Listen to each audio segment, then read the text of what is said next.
नमस्कार दोस्तों। बेंगलुरु में वो कौन लोग थे जो देर रात सड़कों पर तांडव कर रहे थे?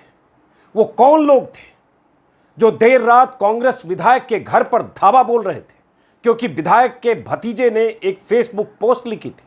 वो कौन लोग थे जो दंगाइयों की शक्ल में सड़कों पर निकल आए थे? वो कौन लोग थे जो थाने में घुसकर तांडव कर रहे थे? वो कौन लोग थे जो पुलिस की गाड़ियां जला रहे थे? वो कौन लोग थे जो सैकड़ों गाड़ियों को क्षतिग्रस्त कर रहे थे? वो कौन लोग थे जिन्होंने कानून व्यवस्था को अपने हाथ में लेकर घंटों तांडव किया, आगजनी की, गाड़ियां तोड़ी, तहस नहस किया और वो सब कुछ किया जो कायदे कानून के मुताबिक उन्हें गिरफ्तार करने और उन्हें सजा दिलाने के लिए काफी है? वो कौन लोग थे? बेंगलुरु में सैकड़ों लोगों की भीड़ को तांडव करते हुए हमने देखा। तस्वीरों की शक्ल में जो तस्वीरें दिख रही है उनके तांडव की निशानियां हैं, टूटी हुई गाड़ियां हैं, टूटे हुए शीशे हैं, पुलिस थाने के भीतर उनके तांडव के सबूत हैं, आगजनी की तस्वीरें हैं, कांग्रेस के विधायक के घर पर धावा बोलने वाली भीड़ का वीडियो है, वो सीसीटीवी है जिसमें पता चल रहा है कि उत्पाती दस्ते के लोग या दंगाइयों की भीड़ में तब्दील हो चुके लोग किस ढंग से भाग दौड़ कर रहे हैं, हमले के लिए, बचने के लिए या कहीं आग लगाने के लिए। कौन लोग थे? कहा जा रहा है ये वो लोग थे जिनकी भावनाएं भड़क गई। कांग्रेस विधायक के भतीजे ने एक फेसबुक पोस्ट लिखी, उस पोस्ट से। तो मेरा सवाल आज आप सबसे भी है, क्या एक फेसबुक पोस्ट से लोगों की भावनाएं इतनी भड़क जाएंगी कि वो दंगाई बन जाएंगे, कानून व्यवस्था को अपने हाथ में लेकर यूं तांडव करने लगेंगे, किसी के घर में आग लगा देंगे, थाने को फूंक देंगे, पुलिस वालों पर हमले करेंगे? यह कौन सी भावना है? कहा क्या जा रहा है कि उस विधायक के भतीजे ने मोहम्मद पैगंबर के बारे में आपत्तिजनक पोस्ट लिखी थी। अगर आपत्तिजनक पोस्ट लिखी थी तो शिकायत थाने में हो सकती थी। पुलिस कार्रवाई के लिए जो कुछ हो सकता था वो होना चाहिए था। कहा जा रहा है कोशिश की गई। पुलिस कार्रवाई के लिए जो लोकल लोग थे बेंगलुरु के उस इलाके के, जो कांग्रेस विधायक के भतीजे जिसका नाम नवीन है, आप सब लोग परिचित होंगे, ये जानकारियां सोशल मीडिया पर सुबह से वायरल है। कांग्रेस के विधायक हैं अखंड श्रीनिवास मूर्ति, जो बेंगलुरु के पुलकेशी नगर विधानसभा से विधायक हैं। उनके भतीजे नवीन ने कोई फेसबुक पोस्ट लिखी। कहा जा रहा है उस पोस्ट में इस्लाम का या पैगंबर का अपमान है। उस पोस्ट के बाद लोग नाराज हुए। कुछ नाराज लोगों ने थाने में जाकर शिकायत दर्ज कराने की कोशिश की। पुलिस शिकायत दर्ज कर रही थी, नहीं कर रही थी, उस पर हम आगे आएंगे। लेकिन उसके बाद कहा जा रहा, आरोप है कि पुलिस ने देर की, ढिलाई की या नवीन के खिलाफ कार्रवाई करने में देर की और उसके बाद भीड़ उग्र हो गई। इतनी उग्र हो गई कि वो दंगाई हो गई। और दंगाई किस ढंग से सड़क पर तांडव करने लगे, किस ढंग से आग लगाने लगे, विधायक के घर पर जैसे धावा बोला, थाने में जैसे धावा बोला, उसकी तस्वीरें आप देख रहे हैं। पिक्चर, वीडियो, सब कुछ है। सवाल यहां यह है दोस्तों कि अगर पुलिस ने देर की तो उसके बाद भी कार्रवाई के लिए पुलिस के उच्च अधिकारियों से बात करने के लिए वक्त होता है। लेकिन यह तरीका जो लोगों ने अख्तियार किया, यह दंगाई मानसिकता है और ऐसी दंगाई मानसिकता को किसी सूरत में जस्टिफाई नहीं किया जा सकता है। बहुत सारे लोग, हैरत हो रही है मुझे देखकर कि उसके बाद भी जस्टिफाई कर रहे हैं। आरोप यह लगा कि यह जो भीड़ उग्र हुई और जिस भीड़ ने, वहां के 2 थाने हैं, हालांकि मैं ये बताऊं, मुझे पता है कि जो लोग भी सोशल मीडिया पर एक्टिव हैं वो सब इन थानों के बारे में और विस्तार से जानते हैं। मुझे ही जानकारी लोग भेज रहे हैं लगातार। डीजे हल्ली और केजी हल्ली इस थाने पर पथराव किया और घेराव किया। वीडियो फिर मैं कर रहा हूं, वीडियो और तस्वीरें सामने हैं। लेकिन नाराज लोगों के पीछे कहा जा रहा है कि वहां का एक संगठन है जो बीते कुछ सालों से राजनीति में पांव जमाने की कोशिश कर रहा है, SDPI, social democratic party of India, जो कुछ सालों पहले ही रजिस्टर्ड पार्टी हुई है, पीएफआई की राजनीतिक इकाई है, उसके लोग पर्दे के पीछे थे। मुजम्मिल पाशा नाम का एक शख्स गिरफ्तार भी हुआ है और ये इस दंगे में, इस हंगामे में, इस तोड़फोड़ में, इस तांडव में 60 पुलिस वाले जख्मी हुए। 3 लोगों की मौत हुई जब पुलिस ने जवाबी कार्रवाई की या फायरिंग की। 200 गाड़ियां तहस नहस हुई हैं और यह सब कई घंटे तक चला। लेकिन मुझे हैरत इस बात पर है कि अब मैं जो बयान देख रहा हूं, जिसमें एसडीपीआई के नेताओं के बयान देख रहा हूं, उस बयान में क्या है? 2 नेता के बयान में पढ़ रहा था और यह मैं आपसे शेयर खास तौर से करना चाहता हूं क्योंकि बहुत सारे लोग अलग अलग राय के सोशल मीडिया पर बटे हैं, इसलिए यहां भी अलग अलग राय होगी। लेकिन जरूरी है दंगाई मानसिकता के लोग, चाहे इधर हो चाहे उधर हो, चाहे हिंदू हो चाहे मुसलमान हो, सबके खिलाफ वैसी कार्रवाई, वैसी सख्ती होनी चाहिए। यहां क्या हुआ, यहां कुछ कहने की जरूरत नहीं है। जो तस्वीरें हैं वो सबूत है, गवाह है। लेकिन उसके बाद क्या होता है? एसडीपीआई, उसके जो कर्नाटक के प्रेसिडेंट हैं इलियास मोहम्मद थुम्बे, उनका एक बयान है। मैं इकोनॉमिक टाइम्स पर उनका बयान देख रहा था, हालांकि वीडियो में उन्होंने अपना बयान जारी किया है। उस बयान में उन्होंने क्या कहा है? उस बयान में उन्होंने कहा है कि पुलिस को लोकल लोगों ने अप्रोच किया जब उन्हें पता चला कि विधायक के भतीजे या रिश्तेदार जो भी है, नवीन ने फेसबुक पर कुछ आपत्तिजनक पोस्ट लिखी है। उस पोस्ट की शिकायत करने लोगों ने शिकायत करने के लिए पुलिस से अप्रोच किया। पुलिस ने एफआईआर दर्ज नहीं किया काफी देर तक और न ही नवीन को गिरफ्तार किया। तब लोग एग्रेसिव हो गए। तो इस बयान से कहीं न कहीं जस्टिफाई करने की कोशिश है कि पुलिस ने गिरफ्तार नहीं किया या एफआईआर दर्ज नहीं की, इसलिए एग्रेसिव हो गए। एग्रेसिव होकर आप थाने में घुसकर तांडव करेंगे, गाड़ियां तोड़ेंगे, पुलिस वालों पर हमले करेंगे, विधायक के घर पर धावा बोलेंगे। इसका एक दूसरा पहलू भी है। कहा यह भी जा रहा है कुछ लोगों को पुलिस ने गिरफ्तार किया था, उन्हें थाने में रखा हुआ था और जब भीड़ को पता चला कि थाने में कुछ लोग गिरफ्तार हैं तो भीड़ वहां पहुंची। मैं नहीं जानता अभी इसमें तथ्य क्या है, क्योंकि कई तरह की चीजें आ रही हैं। मैं लगातार सोशल मीडिया पर कुछ देखने समझने की कोशिश कर रहा था। लेकिन किसी भी सूरत में बार बार कह रहा हूं, किसी भी सूरत में भीड़ ने दंगाइयों की तरह जो तांडव किया है उसको जस्टिफाइड नहीं किया जा सकता।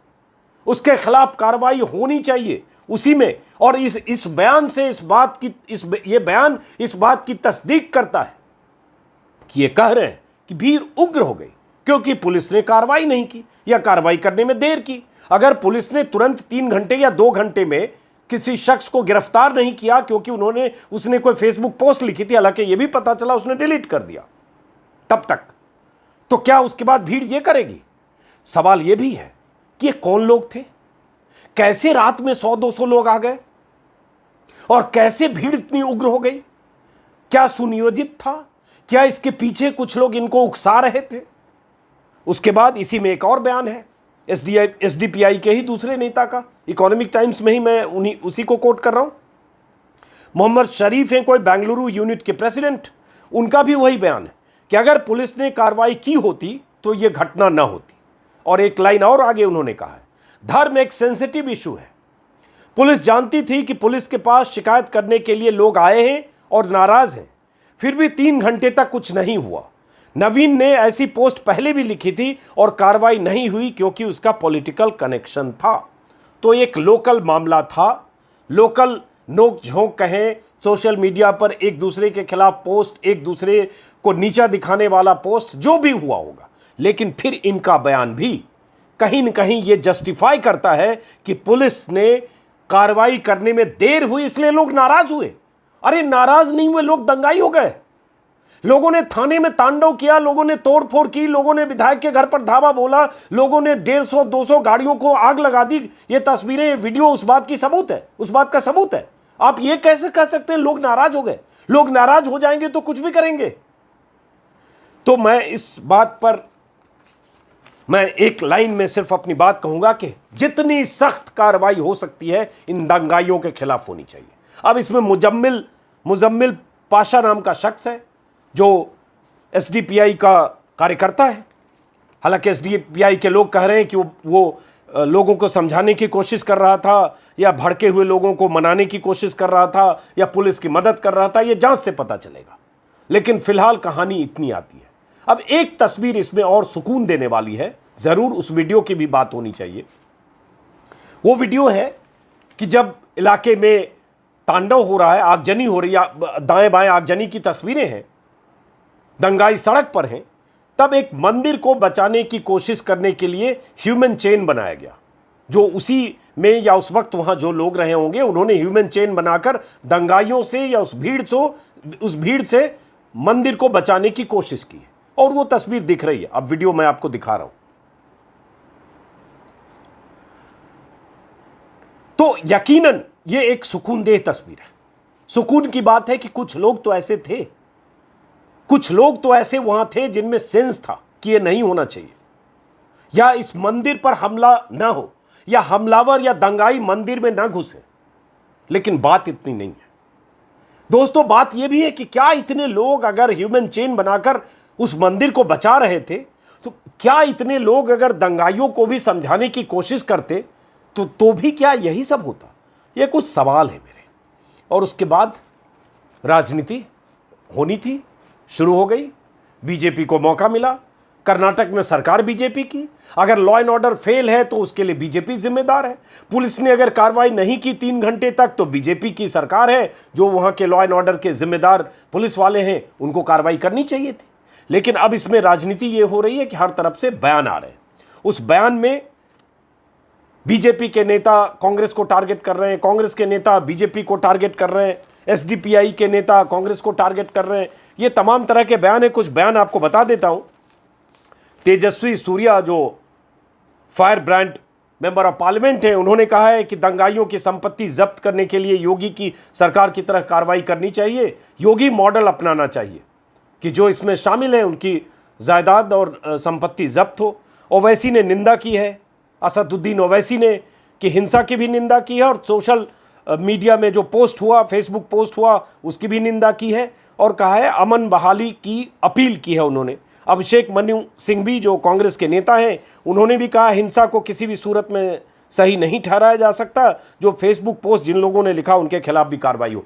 तमाम सारे पत्रकार, इंटेलेक्चुअल्स, बहुत सारे बुद्धिजीवी, शाहिद सिद्दीकी से लेकर इतिहासकार इरफान हबीब, सब लोग लगातार लिख रहे हैं कि अगर, उसमें बहुत सारे मुस्लिम स्कॉलर हैं, कि ऐसा नहीं है कि आपका खुदा या अल्लाह इतना मोहताज है आपकी मदद का या आपकी के उस आक्रोश का, कि अगर किसी ने लिख दिया, कुछ पोस्ट लिख दिया तो उनका अपमान हो गया। किसी इंसान की क्या हैसियत, क्या औकात कि अपमान कर दे भगवान का या खुदा का या अल्लाह का या किसी का भी, किसी भी धर्म के, जिसको भी वो मानते हैं उस धर्म के पैगंबर का, ईसा मसीह का, मैं सबकी बात कर रहा हूं। और आज के दौर में सोशल मीडिया पर कौन किसको बख्श रहा है? तमाम तरह की पोस्ट लिखी जाती है। अभी राम जन्मभूमि के समय भी तमाम तरह की पोस्ट लिखी गई, उसके पहले भी लिखी जाती है। तमाम ऐसी घटनाओं में हर तरह के लोग, हर तरफ के लोग बहुत कुछ लिखते हैं। उसकी शिकायत होनी चाहिए। आपकी भावनाएं आहत होती है, आप शिकायत दर्ज करिए, उसके लिए कानूनी रास्ता है। मेरा सिर्फ इतना कहना है, किसी भी सूरत में कायदे कानून को हाथ में नहीं लिया जा सकता। किसी भी सूरत में यह उग्रता नहीं दिखाई जा सकती। किसी भी सूरत में आम आदमी, उसकी भावनाएं इतनी भड़क जाए या कोई उसे उकसा दे कि वो दंगाई हो जाए, तो इसे जस्टिफाई नहीं किया जा सकता। और बेंगलुरु में जो हुआ वो जघन्य है, वो अपराध है, और एकदम उन सब के खिलाफ कार्रवाई होनी चाहिए। बहुत सारे लोगों को लग रहा होगा, मैं देख रहा हूं फेसबुक पर बहुत सारे लोग बचाव कर रहे हैं। कई मुस्लिम स्कॉलर हैं, मुस्लिम इंटेलेक्चुअल्स हैं, वो भी बचाव कर रहे हैं। और बचाव का एंगल यही है कि जो वहाँ की सरकार के जो नुमाइंदे थे, या नुमाइंदे से मतलब पुलिस के जो अधिकारी थे, उन्होंने कार्रवाई क्यों नहीं की? कार्रवाई की होती तो ये नहीं होता। लेकिन यहाँ सवाल कार्रवाई का है नहीं, कार्रवाई होनी चाहिए, वो एक पहलू है। लेकिन दूसरा पहलू है कि कार्रवाई में देर हुई तो क्या दंगा होगा, ये उससे बड़ा पहलू है। और एक बात और, नवीन को लेकर बहुत सारे लोग लिख रहे हैं, मैं देख रहा था, ट्रेंड कर रहा है। अब उसमें जो एक पक्ष है वो ये कह रहा है कि नवीन पहले भी कई बार ऐसी पोस्ट लिखकर इस्लाम के खिलाफ आपत्तिजनक पोस्ट लिख चुका है। दूसरे पक्ष के लोग कह रहे हैं कि दूसरी बातें भी लिखी जा रही थी जिससे नवीन उकसावे में आ गया। मैं इस डिटेल में जाना नहीं चाहता। ये कीचड़ है, ये नफरत की वो जमीन है जिस पर हम जितना चलेंगे हमारे भीतर जहर उतना बढ़ेगा। इसलिए मैं उस जमीन पर उतरना नहीं चाहता हूं। सोशल मीडिया उस जमीन पर सोशल मीडिया फल फूल रहा है। मैं सिर्फ इतनी बात करूंगा दोस्तों, आप सबसे अपील के साथ, और बहुत विस्तार से क्या हुआ, घटना कैसे हुई, मैं जानबूझकर नहीं बता रहा हूं क्योंकि मुझसे ज्यादा मैं जानता हूं, सब लोग जानते हैं। मैं देर से वीडियो बना रहा हूं, दोपहर से मुझे 50 लोग मैसेज कर रहे थे। मैं किसी काम में उलझा था, लगातार मेरे पास मैसेज कर रहे थे, आप क्यों नहीं इस पर बोल रहे हैं, इस पर क्यों नहीं वीडियो बना रहे, इस पर क्यों नहीं लिख रहे। ये एक अलग दौर है।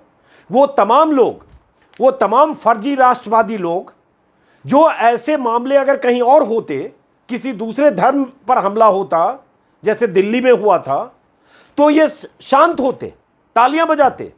वो तमाम लोग जो गौरी लंकेश को गोली मार दी गई, तब जो तमाम लोग गौरी लंकेश की हत्या पर जश्न मना रहे थे, वो लोग भी ट्विटर पर पूछ रहे हैं कि सेकुलर कहां है, लिबरल कहां है, क्यों नहीं बोल रहे। क्योंकि उन्हें मौका मिला है, मौका मिलता है। बिल से ये लोग तभी निकलते हैं जब उन्हें लगता है कि यहां अब खुला खेल है, मैदान है, अब हमें बॉलिंग करनी है, बैटिंग करनी है और ये बोलना है। लेकिन उनको बोलने दीजिए। सिर्फ बात इतनी है कि ऐसी घटनाओं की न सिर्फ निंदा होनी चाहिए, लानत मलामत होनी चाहिए। कोई आदमी आप में से जो भी समझदार आदमी है, किसी भी सूरत में इसको जस्टिफाई करने की कोशिश ना करे। ये होता तो ये होता, ये हुआ तो ये हुआ, ये करने की कोशिश नहीं होनी चाहिए। खबर ये भी इसी में चलने लगी। न्यूज़ 18 पर मैं देख रहा था कि एसडीपीआई के लोगों ने दंगाइयों की मदद की, भीड़ को उकसाने में उनका हाथ था। इसी में यह भी कहा गया है कि कांग्रेस के नेता वोट बैंक की वजह से, वोट बैंक की चिंता में कि मुस्लिम नाराज न हो जाएं, इसलिए कांग्रेस के नेता 12 घंटे तक चुप रहे। कांग्रेस के पूर्व सीएम और लीडर ऑफ अपोजिशन सिद्धारमैया से लेकर बाकी नेता भी इस मामले पर चुप रहे। हालांकि डीके शिव कुमार और कुछ लोगों ने कुछ बयान दिया, ट्वीट किया। ये भी एक लोग आरोप लगा रहे हैं क्योंकि बीजेपी के कई नेता इसमें कूद पड़े हैं और ट्वीट कर रहे हैं। राष्ट्रवादी ब्रिगेड जो है वो उसको लग रहा है कि अचानक एक मौका मिला, वो भी सक्रिय है। लेकिन आप सबसे इस अपील के साथ, ऊपर वाला है ना, उसका इकबाल इतना बुलंद है, चाहे किसी धर्म में आप आस्था रखते हो, किसी के पोस्ट लिख देने से, किसी के ट्विटर पर कुछ लिख देने से उसका कुछ नहीं बिगड़ेगा।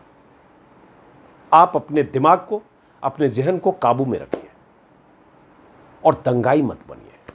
अगर आपकी भावनाएं आहत होती हैं, आप पुलिस के पास शिकायत करिए, उसके लिए अलग अलग सेल बना हुआ है, लेकिन वो मत करिए जो बेंगलुरु में हुआ है। नमस्कार।